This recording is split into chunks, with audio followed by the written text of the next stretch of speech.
Now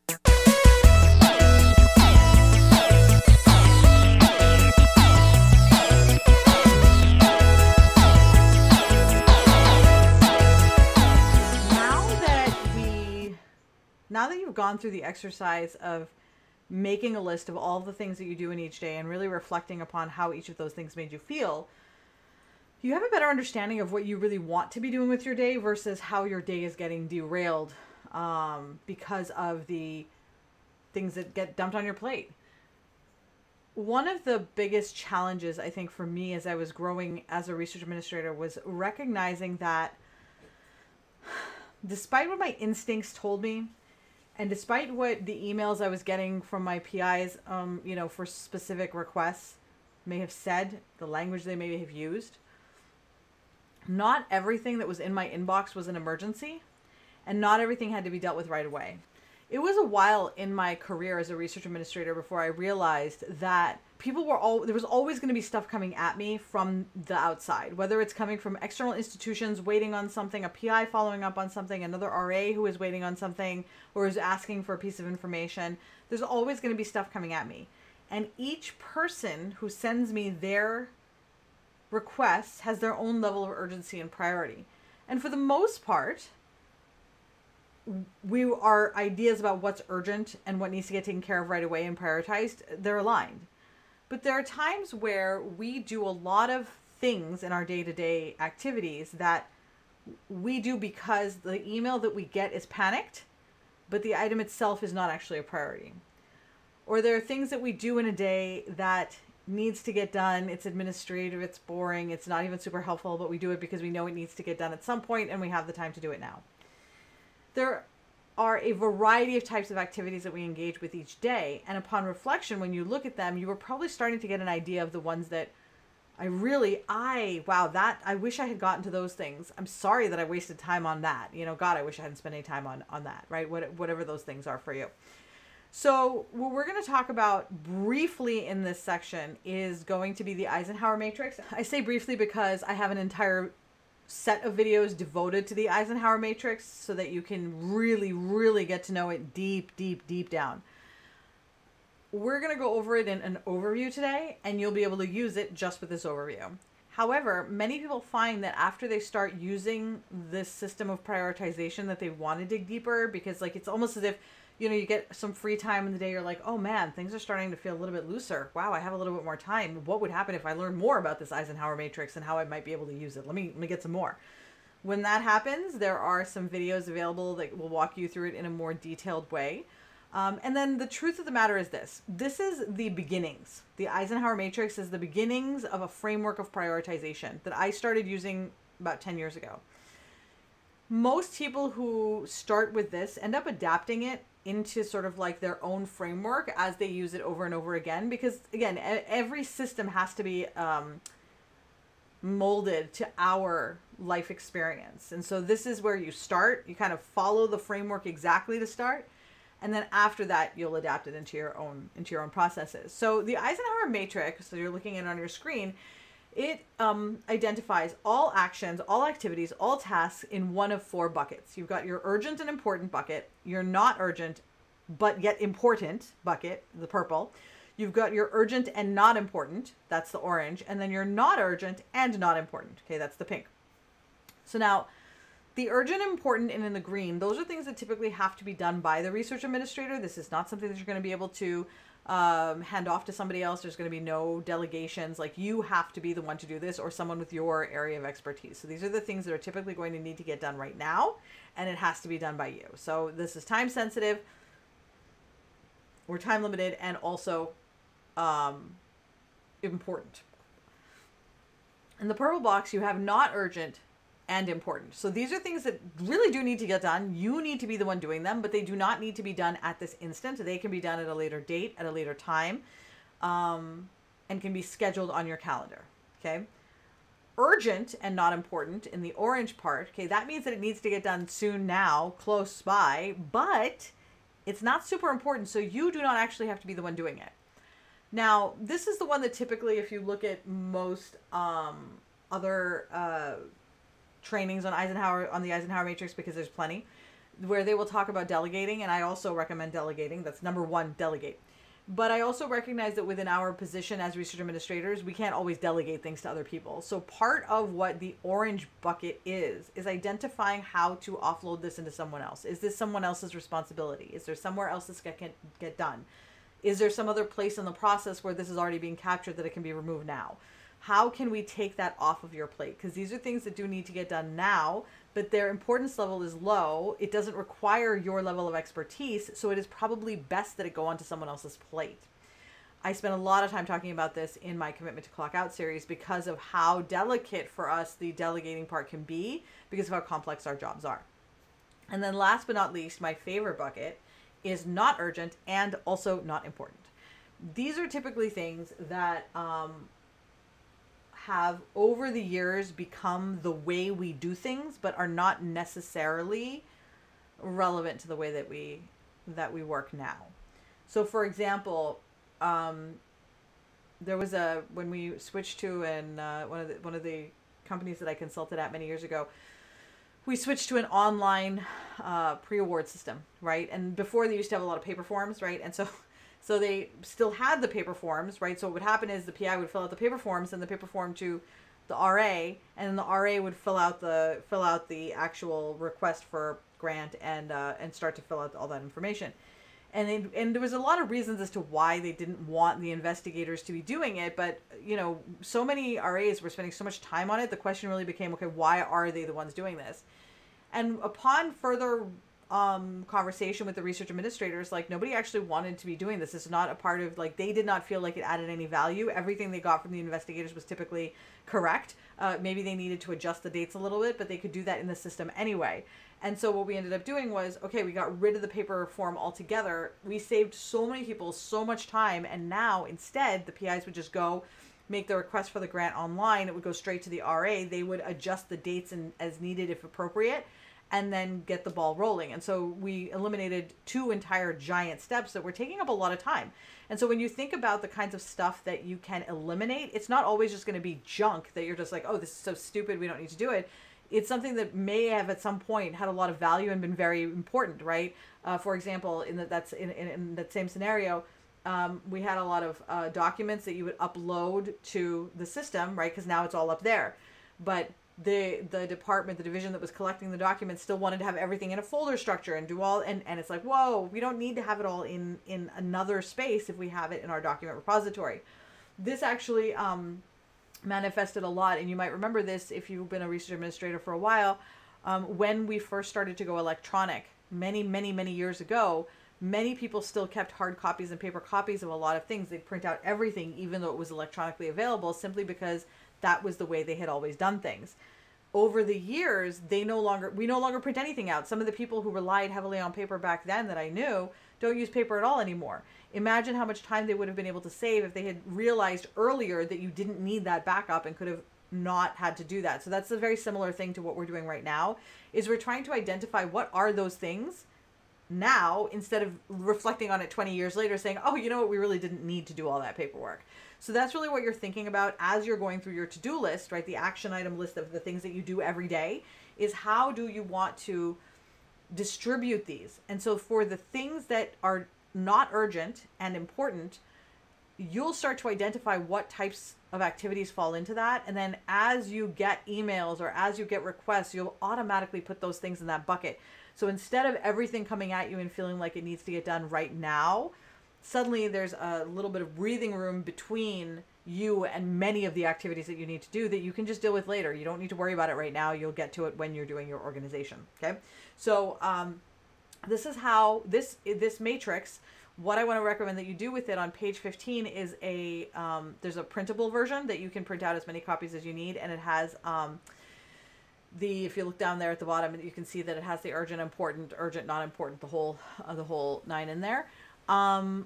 Use that with the list that you put together of each of your daily activities, right? On those, in your activity catalog that you did, pull those out and start to put them in these boxes. So that'll give you an idea of what some of the things are that maybe you really didn't want to have done, right? That really are, they fall into the dumpster fire quadrant, light it on fire and get rid of it.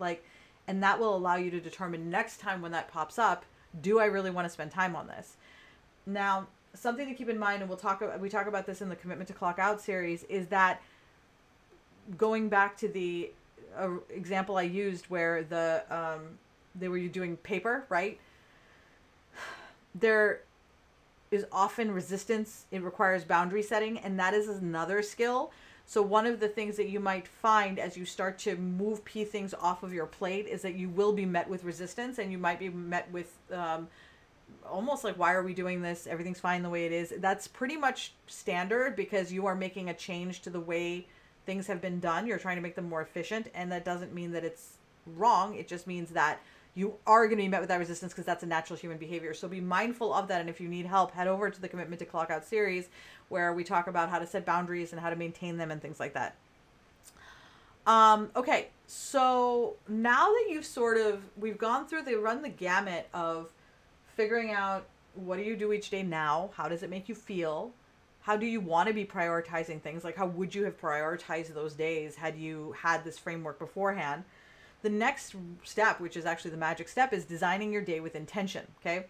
So there is a couple of different versions of the design your day template, because some people really like to design their day like at 6 o'clock, I'm going to do this, at 7 o'clock, I'm going to do this, and so on and so forth. Other people want to have it be more loosey-goosey, like, well, I know that I want to meditate in the morning, and I know that I want to go to bed by a certain time, but like I kind of want to be a little bit more loosey-goosey about it. So both of those are in there. Neither one is right or wrong. It really just depends on what's comfortable for you. You can also kind of combine the two, right? Where you have you create the really strict schedule for yourself, knowing that you're going to play around with it a little bit and giving yourself some breathing room. Now, here's the thing about this schedule. This isn't about making sure that you stick to it exactly, because that's going to be impossible and it's exhausting. What it really is about is giving yourself the opportunity to see what you would like your day to look like, right? Because for many of us, we sort of try to organize things in our day or figure out how we want to manage our week, but we do it based off of the circumstances that exist, right? So it's like, oh, well, I got to take Jimmy to soccer on this day, and I've got to go to the dentist on this day, and so on and so forth. And so when we start planning our day and our schedules and our lives, it starts with around those items that are already in there. What I want this exercise to be more about is, how would I live my day if I could live it the way that I wanted to? Okay, so for me, it's get up, at 5, which at the moment I'm getting up at 6:30, sometimes 7, because my body has told me that it needs a lot of rest. But typically, I was getting up at 5:30. I really enjoy it. I love getting up early. I like being up before the world, right? So that's where it starts. And I also like to have 4 hours. 4 hours. Now I like to have 2 to 3 hours of really chill time. It makes me feel like I've almost had a full day before I even start work. And then I'll typically start work at 7:30, 8, and that's really a loose work starting. It's not like I'm sitting down and buckling in. It's me kind of going to my desk. Oh, I'm still got to get my tea. There's a transition period, right? And so I build the transition in. So from 7 to 8, I'm typically transitioning into work, right? And then work, right? So I know that first part is what I want to do. Now, am I doing it all the time? No. But what do I want to be doing in that time? Well, I want to make sure that I'm eating my breakfast. I want to make sure that I am taking a shower, doing my cold plunge. There's some specific things every morning that I want to make sure that I do, because those are the things that make me happy. So I know that as long as I can get those things done, it doesn't actually matter when I get up. So I want to get up at 5 and I want to have this delightful transition. Is that happening? No. What is happening though is I'm getting up at around 6. I'm able to do my morning routine, get the things I need to done in a chill way, and then have my 7 to 8 o'clock transition time, and then I'm hardcore into work by 8:30, right? And so fabulous. That lets me do what I want, but you'll see that I'm not following my exact philosophy. I'm getting close enough for right now. When I'm feeling like my body is rested, I'll move back up to 5 o'clock. So it's not really so much about making sure that you're adhering to exactly what you have written down in your design, as much as it's making sure that you understand that what things you're putting on your paper or your schedule, because it is something that is important to you.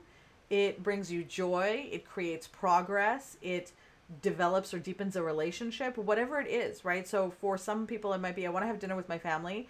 I want to clock out at 5 and have dinner with my family every night. Okay.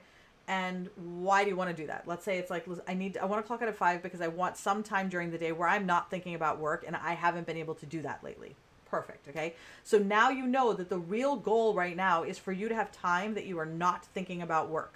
So you may have days where you're a little bit later, a little bit earlier, right? But you know that when you're clocked out, you are going to close your mind off. So that's the thing you're really trying to achieve, right? To make sure that you feel like you did good that day. In addition, let's say you know that 5 to 6, like that you may not always get off at 5. It might be 6, 6:30, right? So dinner may always be at 6:30. Maybe someone else makes dinner. Do you see where we're going with this? Where the idea is really to figure out how we can create a journey towards that life, but you can't create the journey if you don't know where you're trying to go. And without knowing what our destination is. So for many of us, we know kind of in our minds, God, I just wish I didn't have to work so much.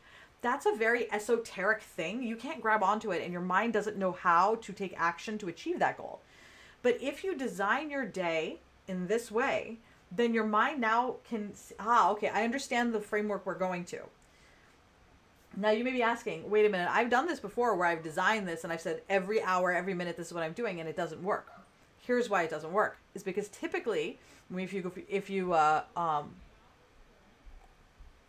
think back to what we talked about earlier, typically we're going to do like time blocking, or we're going to set these times and be very concrete about it. The rigidity of that schedule requires an enormous amount of effort. I don't work that way because that makes you more likely to fail at the activity. The more emotional effort it takes for you to actually do the thing, the less likely you are to do it in the long term, because your body your actual physical body does not find that to be a good use of energy, calories. It would rather use those calories to stay alive, breathe, do just about anything else. So what we need to do is work with the way the body works, right? And the way the body works is that it finds change scary, but if you give it a little bit of wiggle room, it feels safe enough to let it move forward. So we're going to create the vision of what you want your day to look like. And then you're going to figure out the steps as you go. So some of those things may be, okay, I know that every morning I get 15, 20 emails. I've looked at my 15, 20 emails for the last 6 weeks, and I didn't need to answer more than 6 of them at that time. So I'm actually just not going to look at my email until 10. So I have a lot of students and clients who, over the years, they just stop checking email until later on in the day. I check my email first thing. I have a limited time where I check it, and it's like, this is when I'm checking it, and I'm done, and I'm moving on to the next thing. I don't let my email determine my to-do list. So I've given you some guidelines about how you may want to organize this. Really, the idea is be as rigid in terms of your design, or as loose in terms of your design as you want to be. You can both loosen up and tighten it up. That's your design. In terms of how you implement it, the way that I really want you to be thinking about it is more, what's a step, a tiny step, and you will find the steps as you go and as you go through these processes, which is why the first time of going through the reclaim process is typically longer than doing it, say, the second, third, fourth, fifth time, because this is the first time you're sort of figuring out the lay of the land. Kind of like when you're, anytime you need to start a new language, a new skill, riding a bike, any of those things, it requires a little bit of repetition before you're like, okay, I get it, right? I know, I see what we're doing here. So this is your initial sort of, and if you've done this kind of exercise before, then you're in great shape, because this is going to be the repetition part, and you'll be able to take off with this even faster. The key thing to keep in mind, though, is that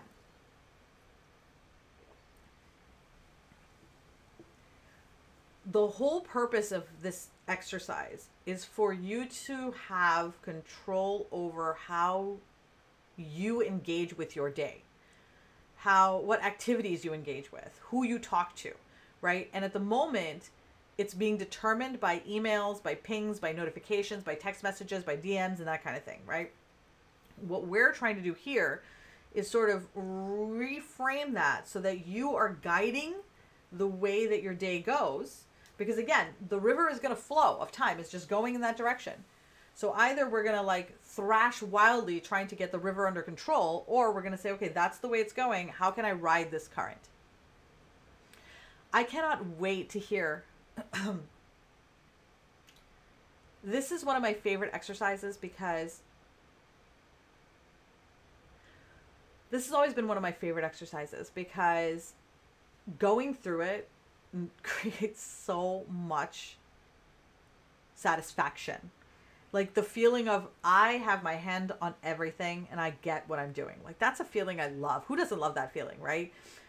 And it's so easy for me to lose that feeling. So easy, right? Just because of the way our job is, it can get derailed very quickly. And I started working on this tool back when I started in research administration about 5 years into my career, because I just realized that the train just kept going and it would I'd be buried in work before I even knew it. And I was like, this is not, I can't live like this. I have to find a different way. And it took me a while, but ultimately I eventually found enough tools, resources, got enough coaches to kind of figure this out. And then over the years, I began training and coaching people on it because I was seeing such success. My mentees were seeing such success. And that's why I just give it away, because I really love research administration. I love this job so much. I'm so passionate about it. If you're not a research administrator and you watch this whole video, kudos to you. And please message me. I'd love to tell you more about research administration. It's such a great career.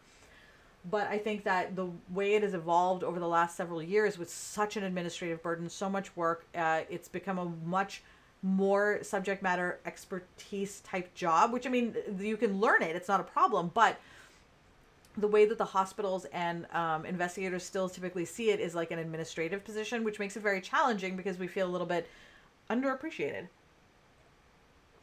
But aside from all of that, I think all that would be fine if we didn't feel so overwhelmed and like we were living, like we were basically working all the time, right? Like for many, myself and others, for many people, the joy of research administration is kind of being sucked out by the fact that there's just such a burden and so much effort.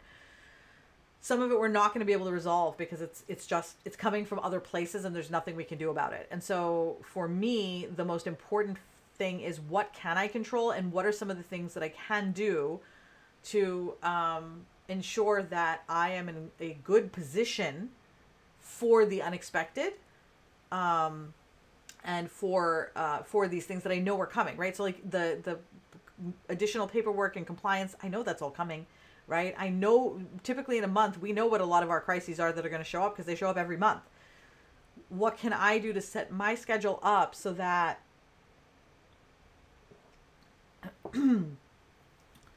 when those things do appear, I can slide them in with confidence rather than letting it derail my day. And so that is really what this is about. It's about being able to ride the river adeptly with skill and grace. About riding the river with skill and grace so that you can get exactly what you want at the end. I cannot wait to hear how this resource worked for you. So once you've tried it, send me an email, send me a message, post on this video, post on, feel free. I would love to hear how it worked for you.